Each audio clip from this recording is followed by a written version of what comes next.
Hello, everyone, and welcome to the Varsity Sports Show's presentation of Buckeye Boys Volleyball taking on the Central Bobcats. What you guys are looking at right now is the end of the JV game.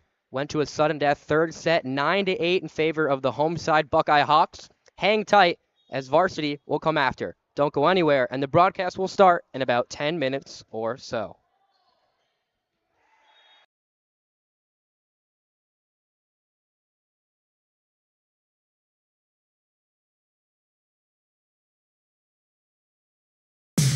Make every day game day and never miss a moment from your favorite team with the AZ Preps 365 Live High School Sports app. The official app for all Arizona high school sports teams gives fans instant access to up-to-the-minute scores, news, highlights, and much more. Customize the app to fit your needs, whether you're a student, coach, parent, or player. Download it now for free. Available in both the Google Play Store and Apple App Store. Hey everyone, I'm David Lopez from the University of Florida with the Varsity Sports Show, and I'm here to talk about the 2024 MLB World Tour and its first ever stop in the Dominican Republic. The MLB has expanded its efforts each year to make baseball a global game, with this year's tour taking stops in South Korea, Mexico, the United Kingdom, and of course, the Dominican Republic. The Dominican Republic is a country with a rich baseball history and culture, a country that has produced Hall of Famers such as Pedro Martinez, Vladimir Guerrero, David Ortiz, and future Hall of Famer Albert Pujols. The MLB has hosted 3 baseball expositions since 1999 in the Dominican Republic and has already set up baseball education and training programs throughout the country. This year's event serves to honor the MLB players that made a name for themselves in the Dominican Republic and celebrate the country's impact on baseball as a whole. Dominican players already make up over 10% of players in the MLB, and this stop of the World Tour helps add more infrastructure and legitimacy to the baseball programs within the DR. This year's Dominican Republic Series featured the Boston Red Sox and the Tampa Bay Rays, who played games on March 9th and 10th this year in the Estadio Quisqueya in Santo Domingo. In the first game on March 9th, Red Sox legends and Dominican Republic natives David Ortiz and Pedro Martinez threw out the honorary first pitch before a 4-0 Red Sox win. There were more fireworks the next day, however, in a 7-6 win for the Red Sox to sweep the spring training series, punctuated by a grand slam from Red Sox third baseman Bobby Dalbec and a save by Santo Domingo native Joely Rodriguez. In a weekend headlined by bands and drumlines performing around the stadium, raucous fans excited to see their favorite sport played at the highest level, and a celebration of a country with a deep love for the sport, the MLB's World Tour took its most memorable stop in the Dominican Republic just 2 weeks ago.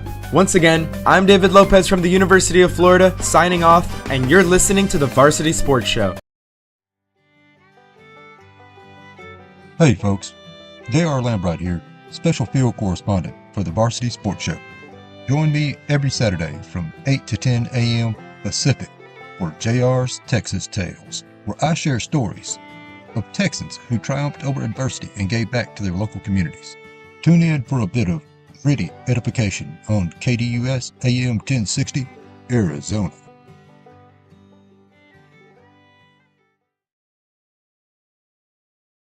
When you think of family restaurants and sports bars, think Bonfire. Bonfire is part of the Tempe landscape, supporting local schools. Join the Bonfire Booster Club Challenge. Mention Corona del Sol, Desert Vista, Marcos de Niza, Mountain Point, or Valley Christian, and that school's sports program will earn loyalty points. The winner after football season will earn a fundraiser at Bonfire. Come for the food and fun, support the community. Bonfire, open every day east of I-10 on Warner. Show your game ticket all day Friday and Saturday and get 15% off. 480-306-6801.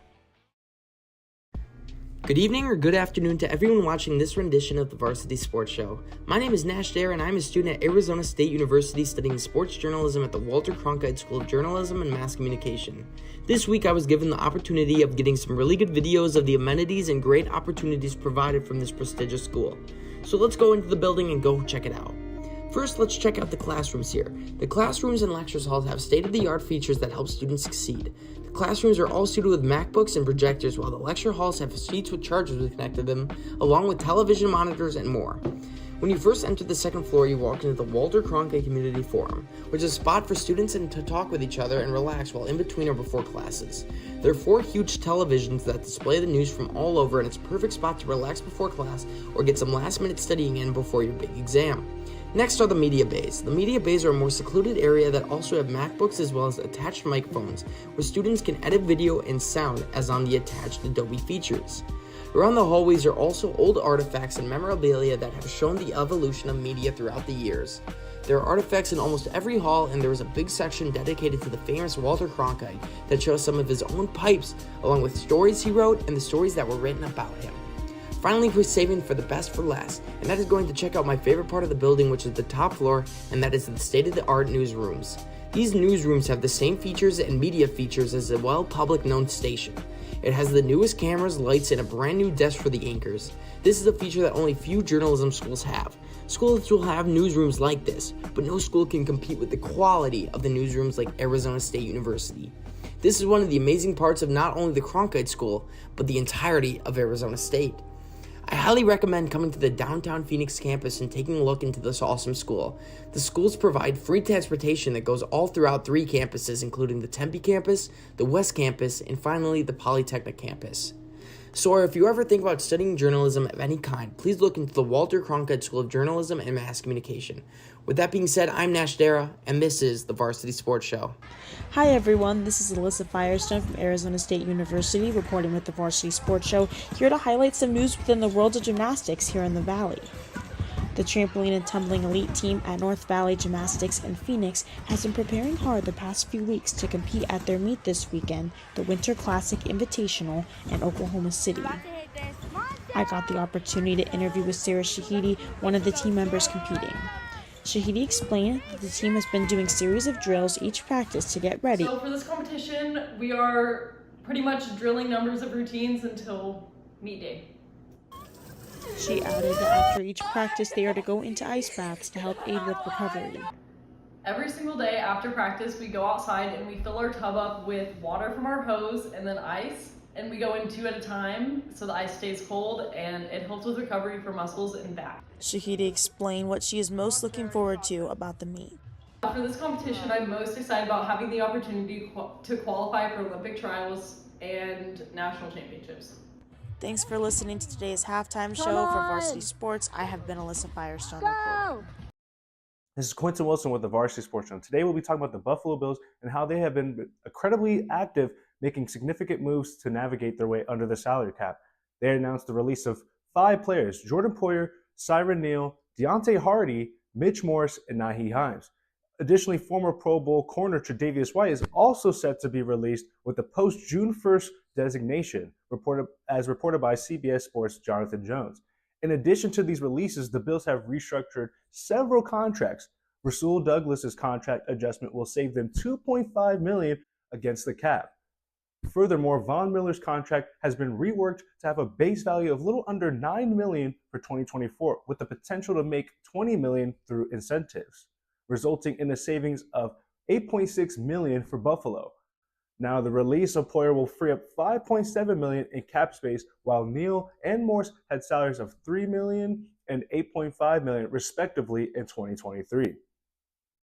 Entering the week with the least cap space amongst all teams, the Bills have reportedly gained over $37 million with these transactions, with an additional $10.2 million to come in June following White's official release. After these maneuvers, the Bills find themselves just a little over $1 million over the cap. Now, it's interesting to see what the Buffalo Bills will do during this offseason and what players they will acquire through free agency. To learn more, stay tuned in with the Varsity Sports Show. I am Quentin Wilson. Thank you.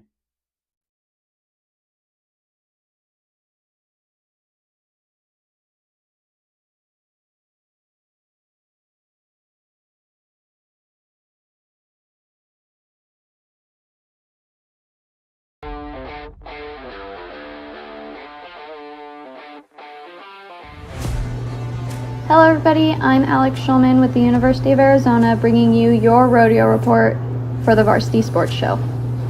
Head coaches Charlie and Tracy Buchanan are the newest addition to the U of A rodeo team and are excited for their home rodeo on March 2nd. The Buchanans have been involved with horses since their early years, and Tracy even helped the U of A women's team bring home a national championship in 1984. Charlie talks a little bit about their future goals for the team. The big goal is I would like it to where we have enough kids where we could win a team national championship, or a women's team or a men's team. We got a bulldogger, and he's actually a very good bulldogger, very smart kid in aerospace engineering. So we're just trying to create good young kids, good young adults, and to get better at their skills. The University of Arizona's 85th home rodeo will be held at the Tucson Rodeo Grounds Saturday, March 1st. Slack will start at 9 a.m. and the perf will start at 2. Admission is $5. I'm Alex Schulman for the Varsity Sports Show, and thank you for listening.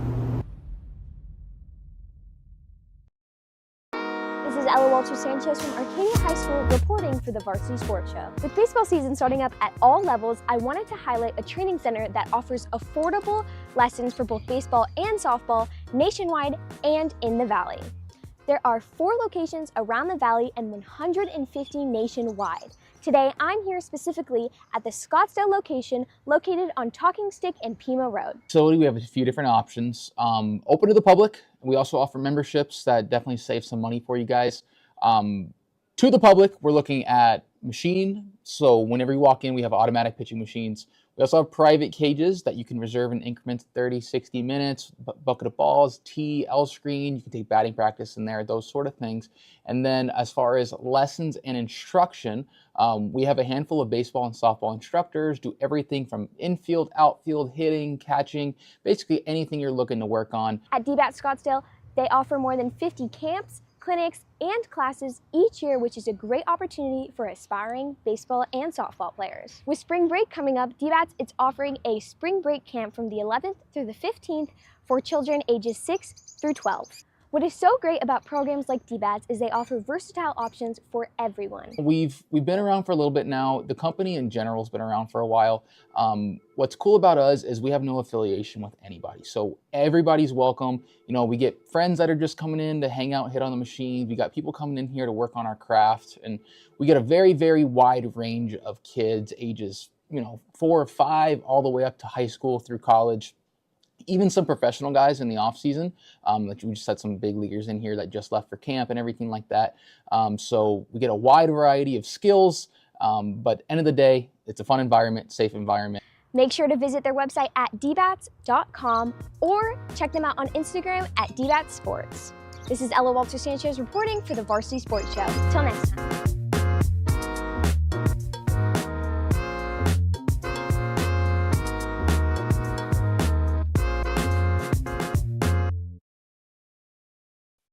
I'm Jason Goldie from the Varsity Sports Show. I'm here at Ability 360 in Phoenix for the Ability 360 Valley Shootout Wheelchair Basketball Tournament. Ability 360 is a center for independent living that advocates for people to be as independent as possible with their disabilities. They have advocacy programs, community integration, independent living, and a sports and fitness center, which is hosting the Valley Shootout this weekend. 10 wheelchair basketball teams from the Western United States are here this weekend, competing in this unique challenge of strength, agility, and teamwork.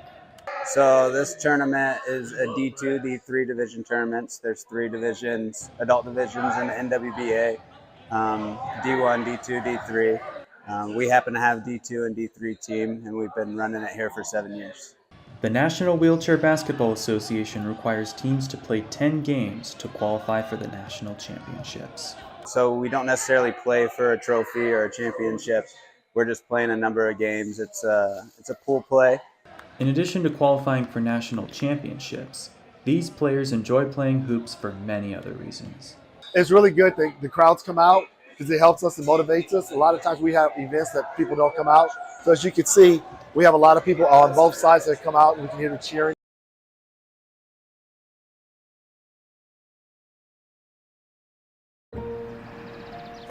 Bruno! Bruno! Pup on the run? No problem.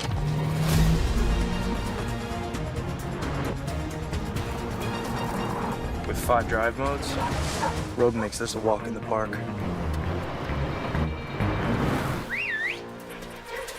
Drive the Nissan Rogue. Now get the 2023 Nissan Rogue with best-in-class fuel economy among gas engines. You see us every day with our ads about car wrecks, but Lerner & Rowe is much more than just a law firm. We believe in being part of the fabric of the communities where we practice around the country. We are not just a business, we are your neighbors, here to serve and share our love of our community. Lerner & Rowe Gives Back provides food and support for families and community organizations throughout the year. Our hope is that we can encourage other businesses to do the same, so we can build a stronger community together. Lerner & Rowe, more than just a law firm.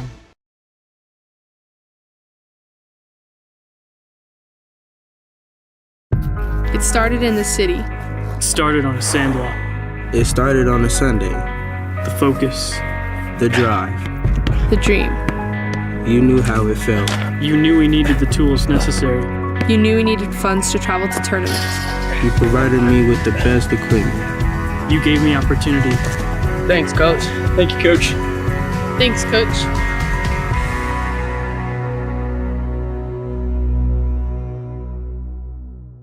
Hello everybody, this is Jonathan Melendez from Arizona State University, and for this week's segment we're going to be talking about the origins of March Madness and the fact that the Final Four will be held in Phoenix, Arizona this year. March basketball and the madness it brings comes around every year. Millions of people around the world create their brackets in hopes of being the one to maintain a clean sheet, only to inevitably have it busted the first day of the tournament. Being one of the most viewed tournaments every single year, averaging 10 million viewers a game, many might still wonder how this yearly event came about. For those not familiar, March Madness is a Division I basketball tournament that started by the NCAA, the National Collegiate Athletic Association, in 1939. Originally, 8 teams competed in the first NCAA tournament, with Oregon being the first title winner after beating Ohio State in the 1939 finals. Despite the tournament's early roots in 1939, the term March Madness didn't become associated with the NCAA until Brent Musburger, sportscaster for CBS at the time, popularized the term during the 1982 tournament following multiple big upsets the evening he was calling games. In an interview with The Rich Eisen Show, Musburger revealed how the term originated from one statement where he recalled saying this. But I had a board physically where I actually put names of the teams up and everything, and it was a late one Thursday evening after the opening games, and I said, we had a couple of big upsets late that night out of the West Coast, and I said, folks, this is madness. This is March Madness. Now, from then on, the term just stuck with fans and other media members. Musburger himself, however, became familiar with the term, which began with an executive official of the Illinois High School Association first using the phrase in the IHSA magazine. In the 90s, the NCAA sought to trademark the term but was unsuccessful, as IHSA had already trademarked the term but eventually bought out their ownership share. The tournament has now expanded to its current size of 64 teams, with local teams like Arizona State University, University of Arizona, and Grand Canyon University earning a spot into the men's tournament last year. This year, the University of Arizona men's team is the local favorite to make a deep run into the madness, with the team positioned at number 5 among all collegiate basketball teams. The Final Four, which is the term coined by the NCAA to represent the last 4 teams standing at the end of the tournament, will be held in Arizona, with tip-off being on April 6, 2024 in State Farm Stadium. The last time Arizona hosted the Final Four was back in 2017, with North Carolina, Gonzaga, Oregon, and South Carolina being 4 teams standing that year. This has been Jonathan Melendez from Arizona State University. Thank you for listening. What's inside you? Is it strength? Is it speed? Is it knowledge of the game? Unlocking the greatness inside you means digging deeper, running faster, and going further than you can on your own. Banner Sports Medicine High Performance Center trains the athlete in all of us with technology, techniques, and hands-on experience customized to you. See what you're capable of by unlocking the greatness inside of you.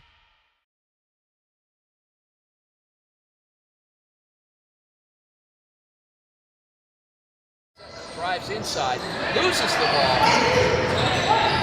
From Vince, I don't know how he does it. Everything that he's doing with so many different schools, all the equipment that he has, just everything that he's put together really all by himself. I have so much respect for everything that he's set up, and giving us the opportunity to do this has been great. And because if I didn't do this, not sure how I would really get into this field. So for Vince, just the amount of respect I have for what he does and how he was able to set everything up has been amazing. Going the extra mile like he does, I mean, sometimes, I think that's important to do, going the extra mile with stuff, and try, even though this is, not ESPN or one of these bigger companies, kind of to have that mindset when it comes to a broadcast. We're trying to, just knowing on this level that the expectation is being a professional and acting like it. And, there's obviously, it's not going to be perfect, but, just the importance of, doing your best work, and that, you could always be better. We started with, here in Arizona at least, we started with probably testing out a live stream with 5 football games in 2019. 2020, which was ultimately was the start of the pandemic, we grew and we added probably close to 30 games that year. 2021, we doubled to 60. 2022, we did 100. This year, we're on track to do 130. It means everything to me. It's not just about me. It's about the students that we showcase, both in front of and behind the microphone. It's not about just broadcasting games, but it's about providing a platform to our student interns to give them an opportunity to grow, to practice their trade, to move on once they've mastered these skills here in broadcast journalism as well as production. Our job placement rate, no kidding, is 100%. Everybody that works for us, if they graduate from college, they get a job in media, and we help them get there.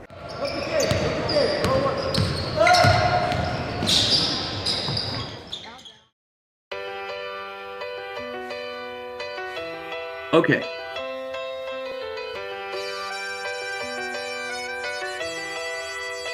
All right, so Miami is at Kansas City. They'll be facing the 6th-seeded North Valley Christian Academy.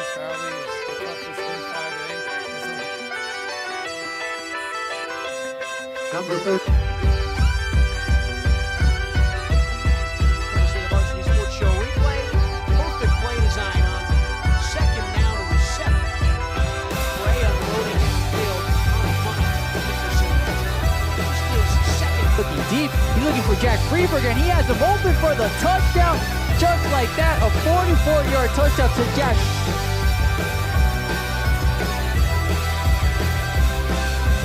This is Bobby Murphy here with Varsity Sports Show at Arizona College Prep. I'm here with Coach Jason Jewell after an extremely gritty 14. Pioneers. Shay, what did you see from the SaberCats tonight?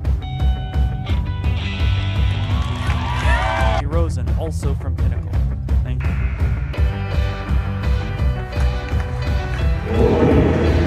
To the 30, the 40, the 50. All he sees is green in front of him. The 10. He will.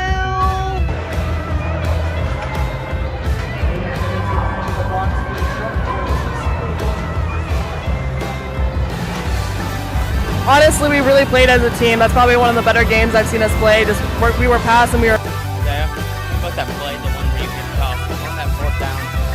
Too willing. 4th down. You need to drive the score. Back up.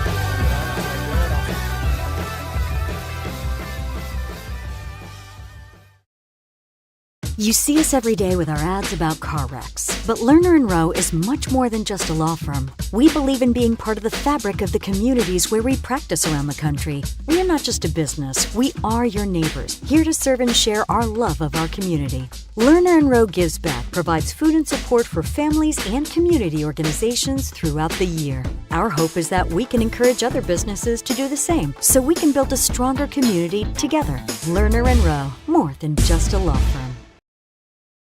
Hello everybody, this is Jonathan Melendez from Arizona State University, and for this week's segment we're going to be talking about the origins of March Madness and the fact that the Final Four will be held in Phoenix, Arizona this year. March basketball and the madness it brings comes around every year. Millions of people around the world create their brackets in hopes of being the one to maintain a clean sheet, only to inevitably have it busted the first day of the tournament. Being one of the most viewed tournaments every single year, averaging 10 million viewers a game, many might still wonder how this yearly event came about. For those not familiar, March Madness is a Division I basketball tournament that started by the NCAA, the National Collegiate Athletic Association, in 1939. Originally, 8 teams competed in the first NCAA tournament, with Oregon being the first title winner after beating Ohio State in the 1939 finals. Despite the tournament's early roots in 1939, the term March Madness didn't become associated with the NCAA until Brent Musburger, sportscaster for CBS at the time, popularized the term during the 1982 tournament following multiple big upsets the evening he was calling games. In an interview with The Rich Eisen Show, Musburger revealed how the term originated from one statement where he recalled saying this. But I had a board physically where I actually put names of the teams up and everything, and it was a late one Thursday evening after the opening games, and I said, we had a couple of big upsets late that night out of the West Coast, and I said, folks, this is madness. This is March Madness now. From then on, the term just stuck with fans and other media members. Musburger himself, however, became familiar with the term, which began with an executive official of the Illinois High School Association first using the phrase in the IHSA magazine. In the 90s, the NCAA sought to trademark the term but was unsuccessful, as IHSA had already trademarked the term but eventually bought out their ownership share. The tournament has now expanded to its current size of 64 teams, with local teams like Arizona State University, University of Arizona, and Grand Canyon University earning a spot into the men's tournament last year.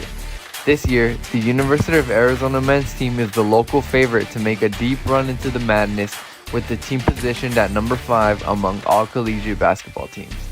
The Final Four, which is the term coined by the NCAA to represent the last 4 teams standing at the end of the tournament, will be held in Arizona, with tip-off being on April 6, 2024 in State Farm Stadium. The last time Arizona hosted the Final Four was back in 2017, with North Carolina, Gonzaga, Oregon, and South Carolina being 4 teams standing that year. This has been Jonathan Melendez from Arizona State University. Thank you for listening.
We are live here in Buckeye, Arizona. A beautiful time for a boys volleyball matchup between the home side Buckeye Hawks and the visiting side Central Bobcats. How's it going, everybody, on the Varsity Sports Show? I'm Kobe Ronstein alongside Alex Medina. Alex, we have a great matchup between a team that has no wins on the season, looking to change that today, and a Buckeye side that's also riding a 2-game losing streak, but 7-4 overall in the season. That's right, Kobe. And before the game, I caught up with Coach Harris. She said that even though they have 0 wins this season, she's very optimistic. The JV team here beat Buckeye, and after seeing that performance, she's looking to see her varsity boys take it to the floor and get their first win. How about that for the JV team? It was a remarkable comeback. They also took on the Buckeye JV team, and Buckeye struck first, winning the first set. The second set won by the Bobcats, and then a sudden death third set that went to 15. Buckeye was winning 13-11. All of a sudden, 4 straight points for the Bobcats, and they were able to get the victory. With that, we're going to send it down to Alex Medina, who before the game caught up with both head coaches, TJ Furco of Buckeye, as well as Coach Kristen Harris of the Bobcats. Alexandra Medina here at Buckeye High School in Buckeye, Arizona with the boys volleyball head coach, Coach Furco. Coach, how are you feeling about today's matchup against Central High School? Feeling great. We had a tough game Thursday, but we are looking forward to get back into it today. Now, is there any challenges that you guys think you might face in today's matchup against Central? The biggest thing we're working on is just taking care of the ball. So on the serving line and hitting, when we keep the ball in front of us, good things happen, but we just need to do a better job of it. Okay, you heard it from Coach Furco. I'm Alexandra Medina with the Varsity Sports Show. Alexandra Medina here with the Varsity Sports Show, and I'm here at Buckeye High School with Central High School's coach, Coach Harris. Coach, how are you feeling about today's matchup? I'm very excited. I think our JV had a really good match. It was a close game, so I hope our varsity does just as good. Now, is there any challenges that you guys might face against Buckeye High School? Well, it looks like you guys got some hitters, so our defense is going to have a little bit of a tough time today, but that's what we're strong at, so I'm really hoping that we can get some points today. Okay, you heard it from Coach Harris. I'm Alexandra Medina with the Varsity Sports Show. Great job on the interviews, Alex, and we're about to get started here once again at Buckeye as they finish up the introductions of the home side Hawks. Before the game starts, let's take a look at Buckeye's season so far. 7-4 overall record, as I already mentioned. 1-1 in the 5A Central Valley Division, competing against teams like Verado out of Buckeye, Millennium out of Goodyear, Youngker out of Buckeye. That's going to be the Hawks' next game following this one against the Bobcats, as well as Desert Edge, Independence, and Glendale. 3-1 overall record at home for the Hawks, 2-2 away, 2-1 at neutral site. So this is a team that's played quite a bit of home games, away games, as well as games on a neutral floor. A 2-game losing streak for the Hawks, looking to change that today. And a similar type road for the Central Bobcats with no wins on a 4-game losing streak. They've won, Alex, just one set in the first 4 games that they've played so far this season. And an inexperienced team with no seniors on the team as well. How about that? That's right, Kobe. And before the game, when I talked to Coach Furco of Buckeye, Poonie Ellis, the senior here, his uncle coaches their varsity football team, who Vince works very close with. His parents actually flew in to surprise him before today's game. So in honor of that, a lot of the Buckeye staff is wearing leis, and I'm interested to see how that goes when he sees his parents are here. Yeah, that seems like an awesome moment. Again, head coach TJ Furco said this morning that Ellis's parents flew from Hawaii to surprise him today, and they're going to see him in action as the game is about to get underway. Yeah, and Poonie Ellis, he actually is on the varsity track and field team, varsity football team, and he's on the JV baseball team, so an all-around athlete, and he's looking to make a show here tonight for his parents who flew in from very far away. Yeah, Ellis, a tri-sport athlete in the starting lineup today for the Hawks as we get underway in Buckeye. Set up, put down, and it's a point early here for Buckeye. Ball fell right at the legs of Felix Castillo. Couldn't keep it up in the air, and get an early advantage here for the Hawks. Back to serve Eli Ramirez for Buckeye. Good dig that time by the Bobcats. Ball up in the air and put down, but sailed too far that time from number 12, Caden Martin. That's right, and it's going to be interesting to see what approach Buckeye takes tonight against Central, who's won 0 games, and also what Central does tonight. Good serve that time from Central, but Ellis trying to put that one down, and again sailing just outside of the boundaries here, and it's 2-1 for the Central Hawks. Again, looking for that first win on the season. They get it over to the opposite corner. Martin able to get a point for Buckeye to level the score at 2. And for Central, again, just 1 set, 1 total in 4 games. They've lost 15 of those. And Buckeye coming off of a heartbreaking loss in their last one. Ball's back up in the air. They get it down to Ellis, able to get the kill. That's right. In Buckeye's last game, they faced Verado. The score was 3-2, and Verado's record 7-4, just like Buckeye. So it was a pretty close matchup there, and we'll see if this one goes the same way. Puni Ellis with the kill, averaging just under 1.5 per set. Gets over to Martin here. That time shortened into the net. So leveling the score once again are the Bobcats. As they get a change as well, Carson Skinner comes out, and they bring in, or rather, Luis Cantagna comes out, and they bring in Antonio Vallejos. That ball sent down, but sails out once again. Buckeye takes the lead 4-3 now. Yeah, and both teams down there on the floor are very fired up on both sides, Buckeye and Central. Central drove about 40 minutes to get to Buckeye, and so they're here ready to play. And this is Buckeye's home court. One goes back to serve. They get it towards the middle, but it hits the net that time. Try to get it up in the air for a spike attempt, but too close to the net and unable to get it over on the third attempt. Martin now back to serve for the second time is the senior Hawk. Gets it in towards the middle. Cantagna. Corday Williams hits it over, and Central able to get a point. Not able to corral it back there is the libero Eric Rivera of the Hawks. A very close matchup we have here so far in this set, 5-4, and the Buckeye Hawks are up.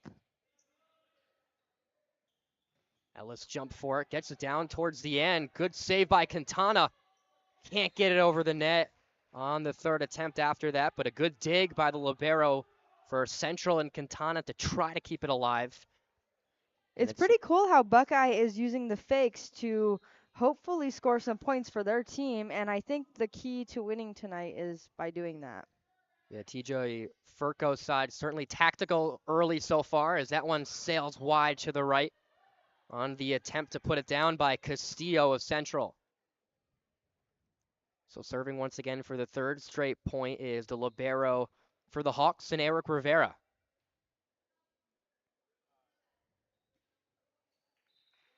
That one into the net, gonna change the possession this time now for Central as the Buckeye Hawks lead by a score of 7-5. As we mentioned earlier, Central hasn't won any games. I couldn't imagine being in their shoes right now. I'm sure they really want to win, and tonight I think we're going to see that. Nice kill that time by the Hawks, moving the score now to a 3-point lead for the home side, 8-5. Buckeye looking to change a 2-game losing streak as they come home for the first time in quite a while as well. Since March 12th was their last home win also. And it's another point this time for the Hawks as Central's attempt sailed out of bounds. Going to get a quick timeout, this time from the side of Kristen Harris and Central. Yeah, and before this game, it was actually the JV game. Kobe, let's talk a little bit about how the attitudes down there on the floor contributed to that matchup. Oh, yeah, absolutely. You're talking about the JV game you were talking about, you said? Yeah, the JV game was certainly an exhilarating one, and I mentioned a little bit earlier how the result of the game ended to where Central was down in the first set. They needed to win the second set in order to put it to a decider, did just that. And then down by a score of 13-11, a timeout called by Buckeye And it did the trick, Alex, to where they won 4 straight points in order to close out the victory on the road. And there's a crossover again between this inexperienced lineup for both the JV and varsity teams, considered swing players, and certainly a lot more depth on the side of the red team and the Central Bobcats, with, again, a lot of those swing players sitting on the bench and looking to get an opportunity here at the varsity level. That's right, Kobe, and it's pretty cool to see that because it just gives the audience a sense of how attitudes and emotions can transfer, and we've seen that a little bit with this varsity Central team in tonight's matchup against Buckeye. Head off the net as a tap goes over, kept up in the air by Central, whistle blown. It's going to be the call. Looks like a double hit, I believe, on the Central Bobcats, and that's going to give another point to Buckeye, now winning 11-5 here in the first set. Here's Alexis Hernandez, or check that, Drew Lambrecht, actually, of Buckeye back to serve. Him and Martin, a good 1-2 punch back there for this Hawks lineup. Gets the serve over. Over to the opposite side, another whistle blown. And another double touch, it looks like, for Central. And it's 12-5 Buckeye now, so a little bit of a miscommunication there on back-to-back points from the visiting side. Rivera. Back to Rivera now, gets it over on the third try. Looking to reverse it, they do, and it's sent down. Good spike that time from Carson Skinner for Buckeye. Now, one thing I have noticed, Kobe, is Buckeye's offense is doing pretty well. The Central Libero has been to work this whole entire set, and that is Luis Quintana, and 13-5 here at Buckeye High School. Make it 14-5 and a change for Central. Kristen Harris' side very confident coming into this matchup. In a non-conference 5A matchup with Kristen Harris' side in 5A Metro, playing against teams like Metro Tech out of Phoenix, Fairfax in Laveen, Arizona, South Mountain in Phoenix, as well as McClintock in Tempe. Ball sent up, barely able to touch it over, and it's another point for Buckeye. Yeah, and after that, they're sending their libero back in. And Buckeyes hasn't left the floor tonight. He's been out there since the game started. Skinner on the serve, able to get the ace. First one of the match for either side, and the lead here in the first set is swelling for the Hawks.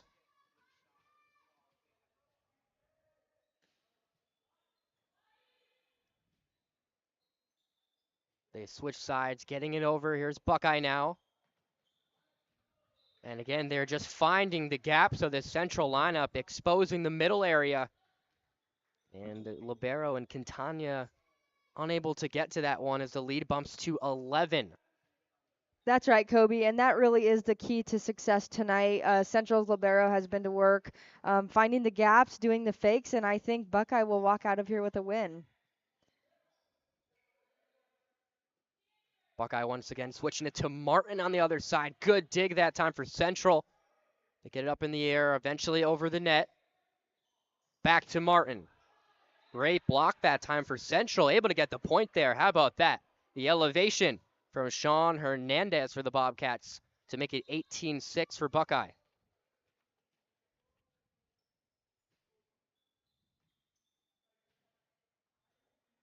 Martin able to keep it alive. Goes back to him. He sends it down.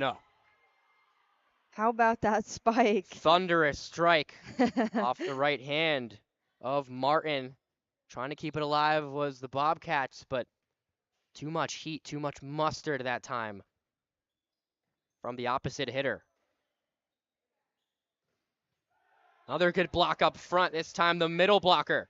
Number 14 for the Hawks, and Eli Ramirez up front. Yeah, and he's actually number 1 in blocks. He has 6 per. He averages about 6, and he's also a varsity basketball player for Buckeye. Skinner with another ace, make it 2 so far. And this momentum continuing to build as the Bobcats just trying to look for an answer off of any Skinner serves.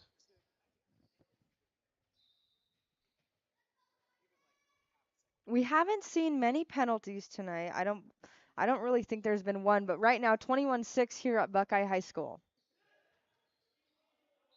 Good dig from the libero, but it's going to be a point for Central. And I believe a touch of the net gives it to the side of the Bobcats. Finally able to stop a little bit of the bleeding, but in a massive 14-point hole here in the first set. Sean Hernandez on the other side serves it over. Good dig from the back line of Central, able to keep it alive, get it over. Now up front. Central keeping the point up. They get it up front. A touch that time. Good job defensively. Nice dig, and that's how the point's going to end. Good back and forth point. Probably the first one of the match to where there was a couple of different possessions that time, and Buckeye able to get the point once again as the momentum continues to swing their way. Yeah, and one thing I have noticed throughout this entire set, Kobe, right now 22-7, Buckeye up, is Buckeye's offense is very good, and that goes the same for Central's defense. Buckeye's finding the gaps, and Central's finding a way to keep the ball up.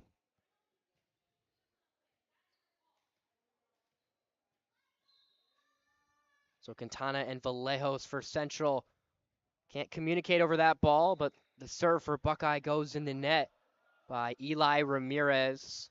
That moves the score to 23-8 as he's going to come out of the game. And back to serve now for Central is number 17, Kevin Hernandez. No relation between all the Hernandez as Ellis puts it down.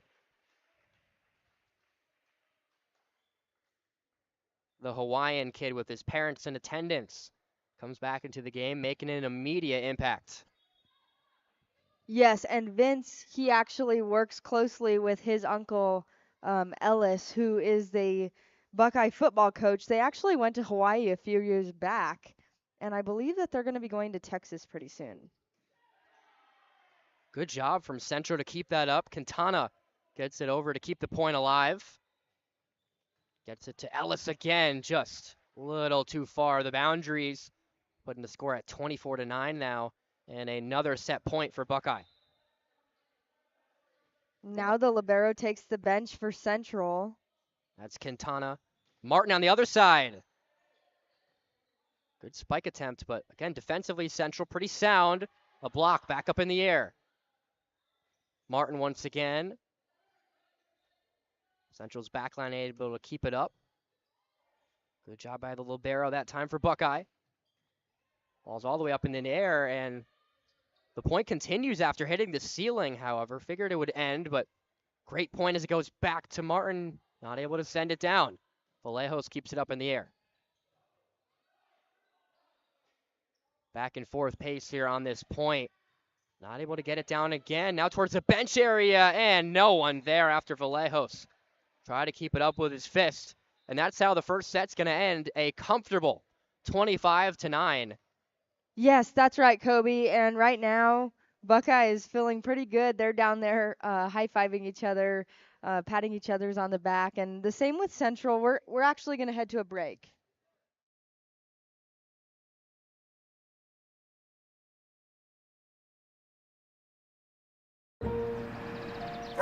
Bruno!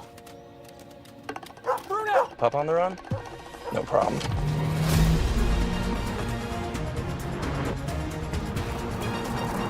With 5 drive modes, Rogue makes this a walk in the park.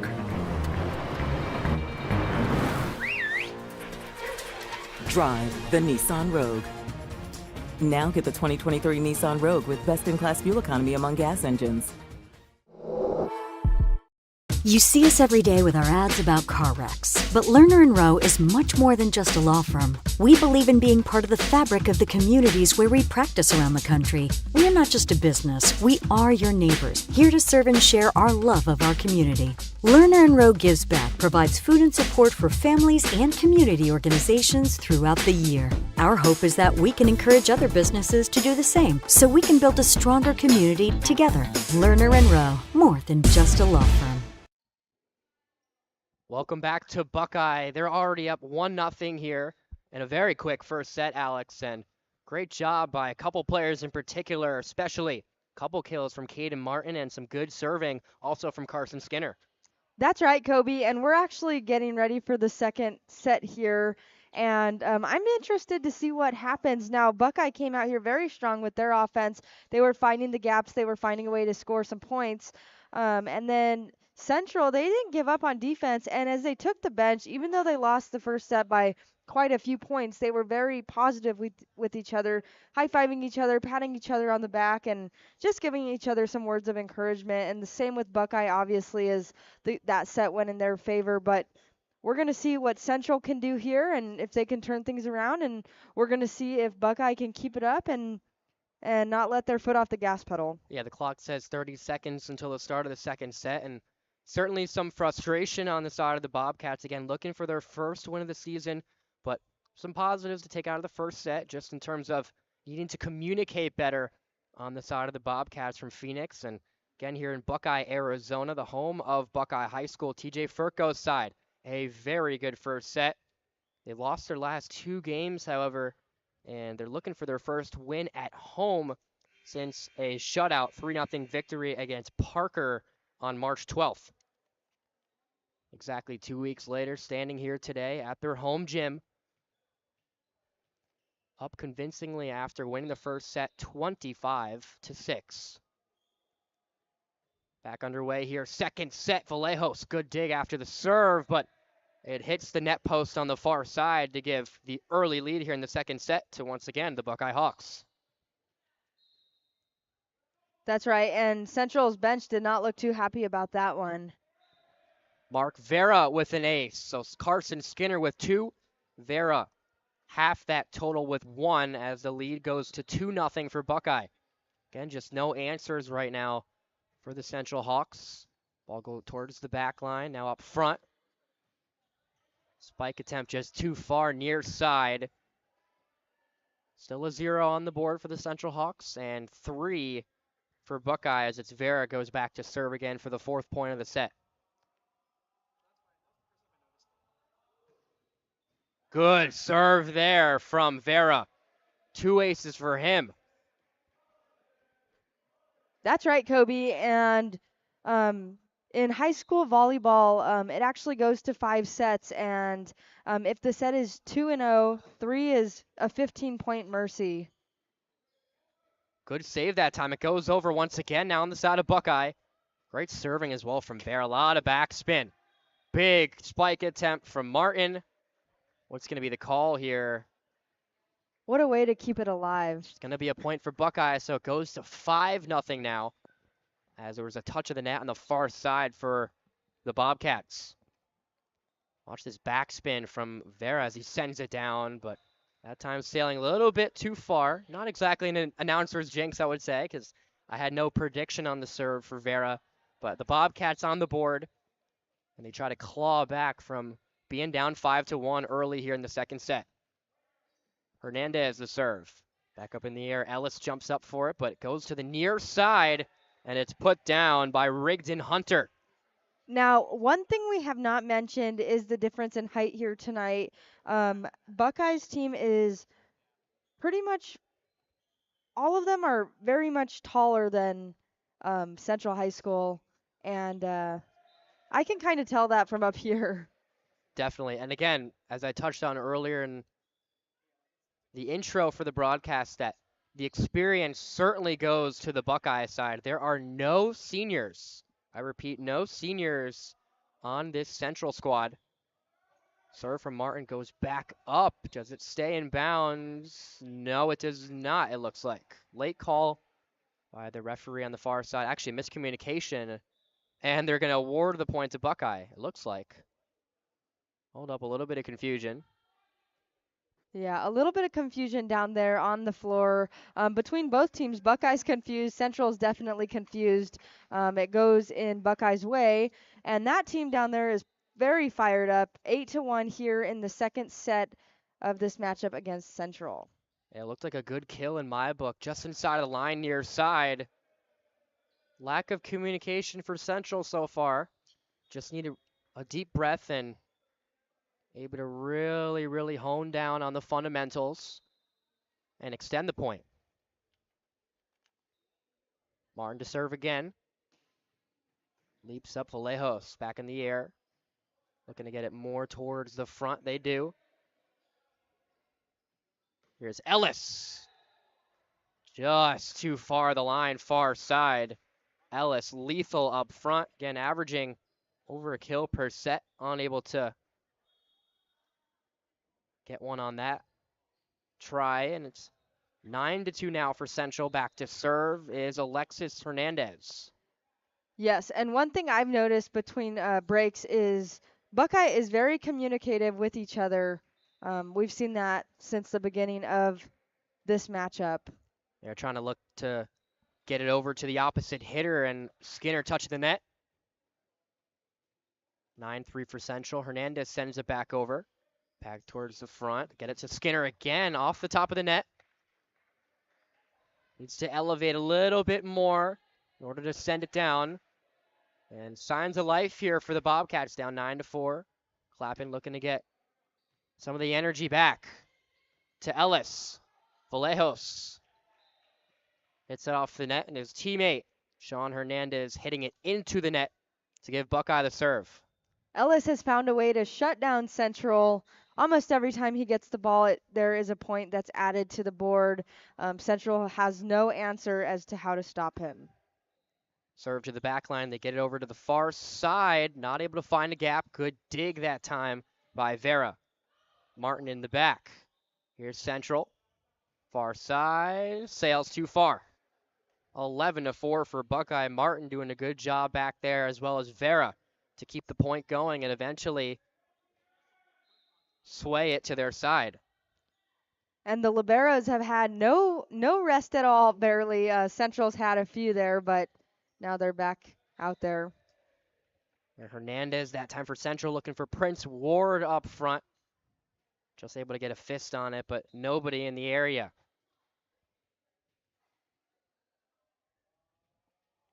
Eric Rivera serves again, and that's a clean ace. Going in between both the libero and the outside hitter in Luis Quintana, as well as number 5, Felix Castillo. That's right, and I just said that the Liberos haven't had a rest, and he'll take the bench for the Central side. 13-4 Buckeye. Ball sent up in the air, kicked actually, and great job that time by Prince Ward to keep the point going. They get over to the far side, and that's how the point's going to end. Good kill. That time by Rigdon Hunter, far side. And as I said earlier, if the set is 2-0, the third set will be a 15-point mercy rule. Oh, and a let serve, and it goes the way of Buckeye. Unlike in the sport of tennis, there is no reserve after a let. The point can be played, and the point goes dead if it's hit into the net. Able to just trickle over on an ace and make it one more now, 16-4. Yeah, now I'm curious to see how Puni Ellis is feeling. I'm sure now he knows that his parents are here in attendance to see his matchup against Central High School. What a cool moment. And his team and TJ Falco, the head coach, certainly liking what they're seeing, exposing a lot of the gaps, but again, keeping it up with their feet, or not exactly that time by Vallejos, but a good job back there by Quintana, again, to survive and try to get the ball back over to Buckeye. 17-4, Rivera on serve once again, near side. It's going to be another ace. Went over to Sean Hernandez back there as the outside hitter.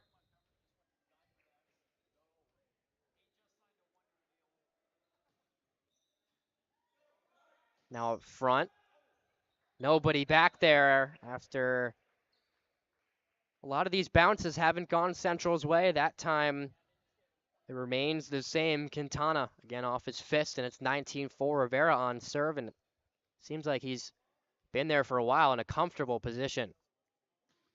Sends it back over to the Bobcats. Good dig down low. Hernandez gets it back up. Now Vera looking far side to Rigdon. Sends it down and another kill. Yeah, Kobe, and one thing I've noticed is Central's libero is playing towards the back of the floor, and usually Buckeyes finds its way to work into the middle of the floor, and then just defends all around the court. Very different from the way Central's libero is playing. Hernandez back up in the air. Quintana not getting it up towards the front, but sending it over is Hernandez. Good eye by Martin back there. Let the ball go past him. And just a massive run here for Buckeye. First 25 points. Buckeyes won 21 of them. Rivera to serve again. Hernandez looking opposite side to Ward. Good job by Vera to keep it going as he sends it back over. Set up in the air, Ward. Good save by Martin. Gets it over the net, too. And Ward not expecting it. That's right. And one thing I have noticed by Central is that they are very supportive of each other. Although the score's 22-4, I've seen them high-fiving each other, talking with each other, and that really is the key to a successful team. I know they haven't won any, but they are there and they are ready to grow together. As you said earlier, there's no seniors on the team, and they're just making their team bond.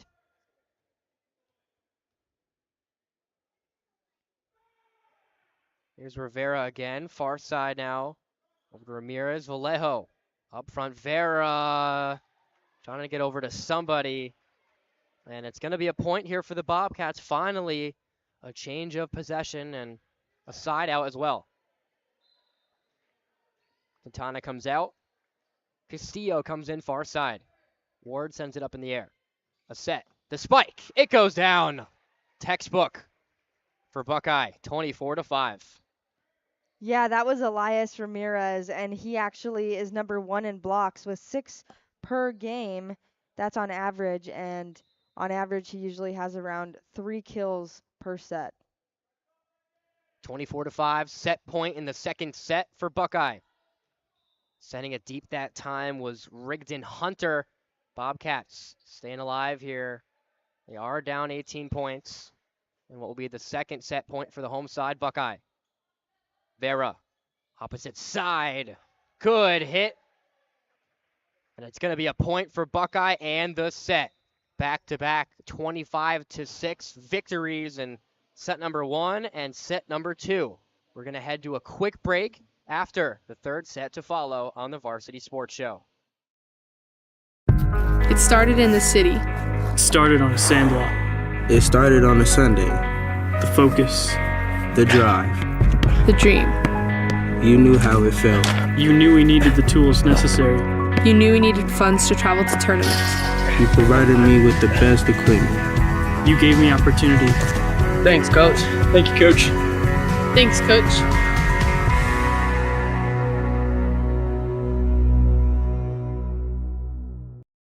Hey everyone, I'm David Lopez from the University of Florida with the Varsity Sports Show, and I'm here to talk about the 2024 MLB World Tour and its first ever stop in the Dominican Republic. The MLB has expanded its efforts each year to make baseball a global game, with this year's tour taking stops in South Korea, Mexico, the United Kingdom, and of course, the Dominican Republic. The Dominican Republic is a country with a rich baseball history and culture, a country that has produced Hall of Famers such as Pedro Martinez, Vladimir Guerrero, David Ortiz, and future Hall of Famer Albert Pujols. The MLB has hosted 3 baseball expositions since 1999 in the Dominican Republic and has already set up baseball education and training programs throughout the country. This year's event serves to honor the MLB players that made a name for themselves in the Dominican Republic and celebrate the country's impact on baseball as a whole. Dominican players already make up over 10% of players in the MLB, and this stop of the World Tour helps add more infrastructure and legitimacy to the baseball programs within the DR. This year's Dominican Republic Series featured the Boston Red Sox and the Tampa Bay Rays, who played games on March 9th and 10th this year in the Estadio Quisqueya in Santo Domingo. In the first game on March 9th, Red Sox legends and Dominican Republic natives David Ortiz and Pedro Martinez threw out the honorary first pitch before a 4-0 Red Sox win. There were more fireworks the next day, however, in a 7-6 win for the Red Sox to sweep the spring training series, punctuated by a grand slam from Red Sox third baseman Bobby Dalbec and a save by Santo Domingo native Joely Rodriguez. In a weekend headlined by bands and drumlines performing around the stadium, raucous fans excited to see their favorite sport played at the highest level, and a celebration of a country with a deep love for the sport, the MLB's World Tour took its most memorable stop in the Dominican Republic just 2 weeks ago. Once again, I'm David Lopez from the University of Florida, signing off, and you're listening to the Varsity Sports Show. Welcome back to the Varsity Sports Show. About to get the third set underway here in Buckeye, Arizona. Buckeye off to a commanding 2-0 lead. This stream is brought to you by the Varsity Media Foundation. Tune into our radio show every Saturday, 9 to 11 a.m., only on KDUS AM 1060. That's right, KDUS AM 1060. We're here at Buckeye, Arizona for the third set. 0-0, obviously. Except in this set, it's a little bit different. It's the mercy rule. 15 points is the max here. And we're going to see if Buckeye can close this one or if Central will win their first set. Yeah, a little bit of a different lineup here in the third set for Buckeye. Again, a commanding 2-0 lead, winning both sets by an identical score of 25-6. Coming into the game for the first time on the far side, looks like Jose Antonio Herrera Flores, as well as a couple of other Buckeye members. And for Central, again, this inexperienced squad, as we've mentioned, but going to say it again, with no seniors searching for their first win on the season. That's right, Kobe. And Central's looking to get their first win in this set. The coach said before the game she was very optimistic of this matchup. So we're going to see what they can do here and if Buckeye maybe falls apart or if they can keep their foot on the gas pedal. And it looks like a lot of their players have stayed out there throughout all of the sets as it's been a very short matchup. But we're here ready for this third set. Kevin Hernandez was to serve. Getting it over his Buckeye, trying to keep it up. Getting it towards the libero, who sends it over. Good eye by Martin once again, this time on the near side to give Buckeye a 1-0 advantage, third set. Back to serve once again, and as comfortable as a position as I've seen so far in this game is the libero and Eric Rivera on serve for more than 10 straight points in the second set. Good save that time. It goes up in the air. Vallejos able to keep it going. Back over to Rivera. Vera down for Ellis, who, not by design, but he gets it down via the kill. What a way to score some points, Kobe. And it has looked like all night Buckeye has been able to find the middle of the court in between the front and the back of Central High School's players there. And it's been working out for them.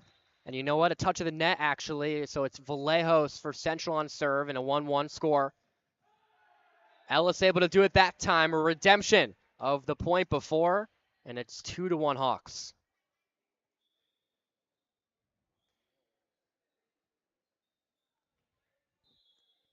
Buckeye has done everything but get a victory so far in this one. Again, 25-6 in both the first and second sets. This one would go to 15 if Buckeye gets there first. Vera, great serve back there. Nobody home after Vallejos put it up in the air.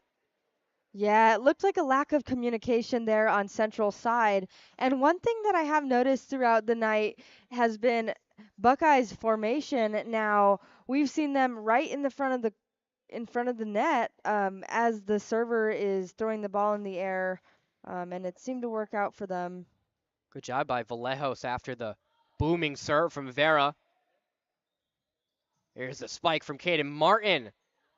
Oh, Vallejos putting his body on the line, unable to get it there, and it's 4-1 for Buckeye now. Now, as we've said, Central has not won a set so far tonight, but their bench remains to be positive and remains to cheer on the teammates of that Central Bobcat team. Might have been going out, but a down the line ace that time from Vera. He's got a great serve and gone cross court a couple times to Vallejos as the outside hitter and switches it up, going down the line to the libero over there. Goes towards the middle. On a let serve now, the opposite side. Good block by Ellis up front. Goes back. Set up in the air. Unable to connect with Ellis as he elevated. And it's going to be a point for Central. Prince Ward back to serve for the Bobcats.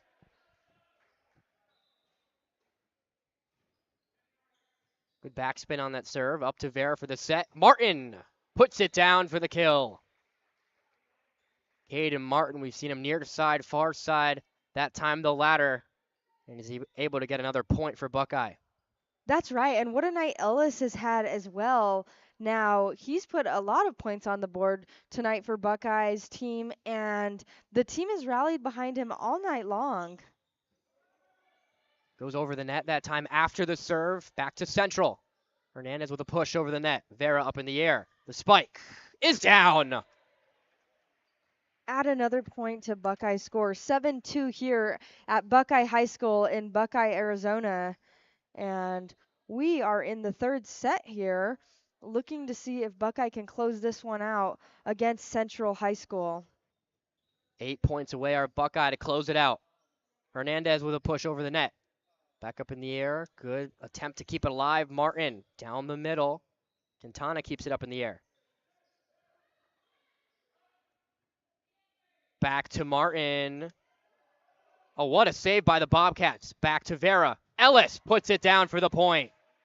Back and forth. A couple of great saves by the Bobcats. And it's going to be Caden Martin once again to serve a 6-point advantage for his team. Yes, and Buckeye's bench is very happy right now with the way that their teammates have been playing. I know that there hasn't been a lot of substitutions here throughout the night, but it's just because of how short this match has been. And just now we saw one of the Buckeye players, there was a little bit of a confusion down there and a scramble up. Yeah, that time Martin mishitting his serve into the back of the head of his teammate in Rigdon Hunter, who make amends, of course.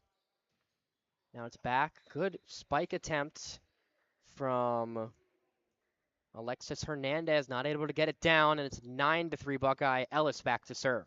And a side out for Buckeye, too. That's right. And Buckeye's next game will be against Yunker High School.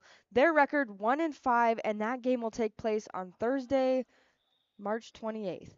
Ellis sails that way too far, almost hitting the opposite wall, but still clinging on to a comfortable 5-point lead, and it's Alexis Hernandez back to serve for Central.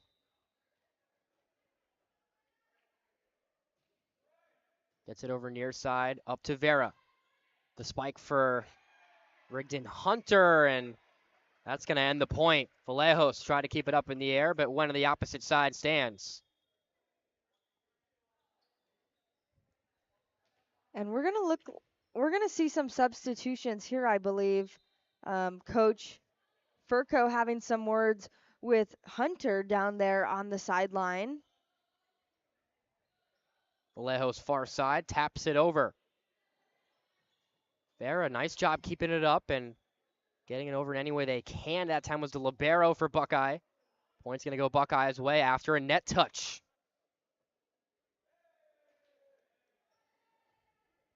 (11-4), just 4 more points would do it.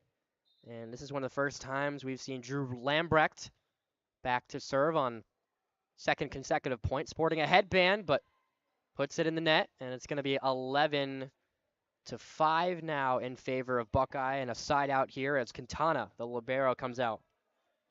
Prince Ward coming in, far side. And getting a serve that time, Dante Blevins.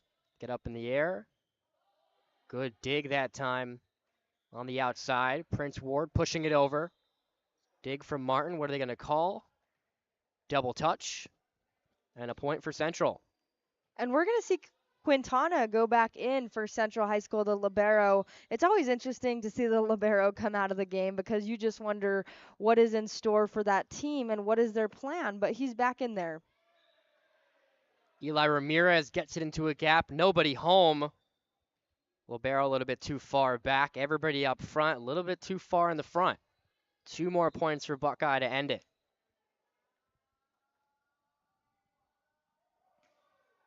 Ramirez sends it towards the back, trying to keep it alive, or the Bobcats get up to Vallejo up front.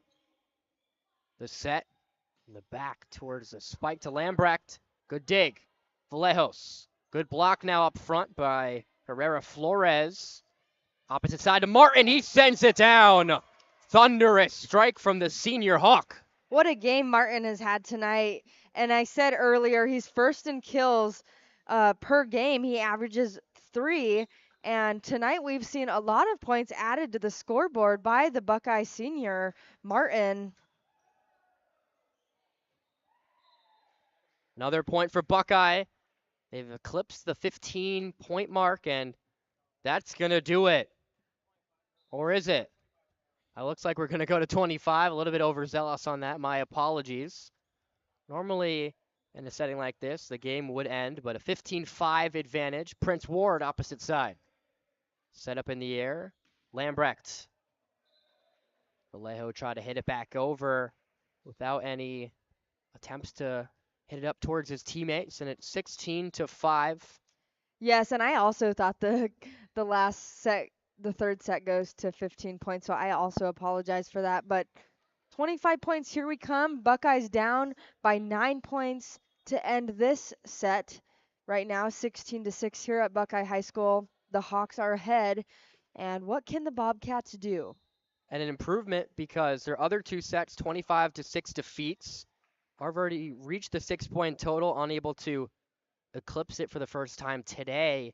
And it goes back to Rivera. Did an awesome job of serving in the second set and more than 10 straight points. And it's an 11-point advantage for the Hawks. Rivera sending it over. Quintana up in the air towards Vallejo, who puts it over. Vera set up in the air to Martin near side. He gets another kill. Unable to keep it up after the attempt from Martin was Kevin Hernandez in the middle. That's right, and obviously some disappointment down there on the central sidelines. However, the team has remained positive, high-fiving each other with the encouraging words, and they're looking to see what they can do for the remainder of this set. And could they come back?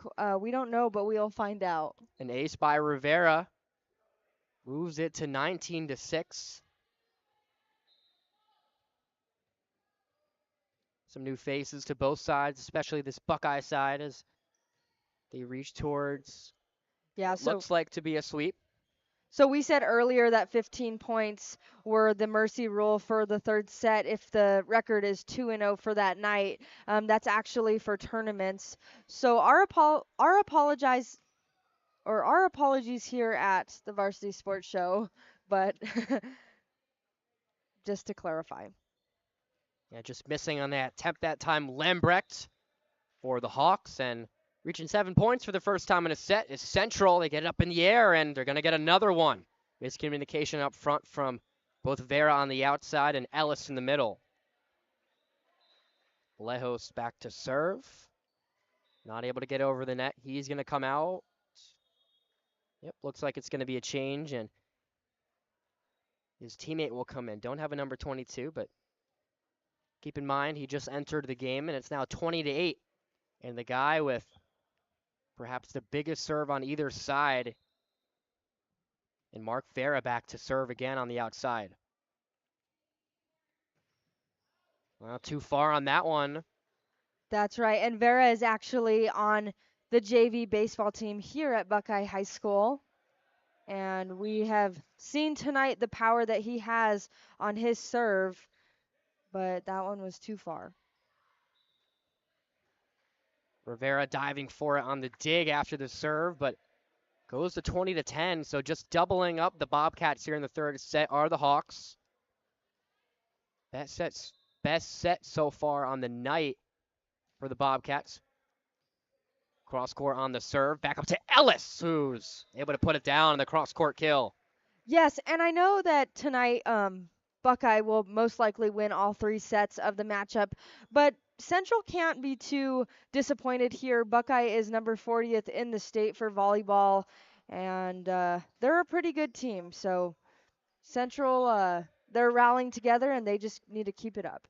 Martin with a kill, moves it to 22-10. He's going to be back to serve again. So just 3 more points for the home side to put the Bobcats away in this non-conference 5A matchup. Double hit that time, and it's going to go the way of the Bobcats to put the score at 22-11. A little scramble up there, but the Central team is still cheering on their teammates down there. The first time that we've heard them start a chant, but they're very supportive of their teammates. Ellis able to get the kill. Seems like he hasn't been able to connect with some of his teammates to elevate at the height of his jump, but still able to get the job done to put it to 23-11. A little unconventional as it looked like it hit off of his fist, but he finds an open area in the Bobcats defense, sending it over a second consecutive time on the serve is Ellis. He's going to come out. High five and his teammates coming back into the game, the libero in Rivera on the outside. Castillo on the serve, and he's able to get an ace. That's right, and Central's next game will be against Alhambra. Earlier I said Buckeye will be facing Youngker on Thursday, March 28th. We'll set up in the air, the outside. To Rigman Hunter deflects up and bumps the score to 24-13. Match point for the first time for the Buckeye Hawks. And looking to close it out back there on the service attempt is Drew Lambrecht.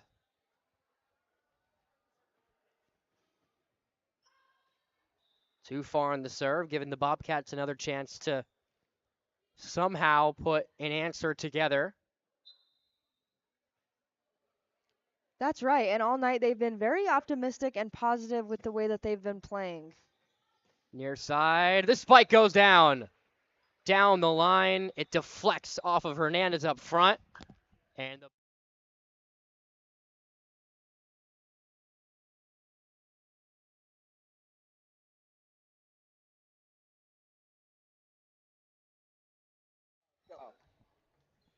the Buckeye Hawks close it out at home in a convincing 3-0 victory.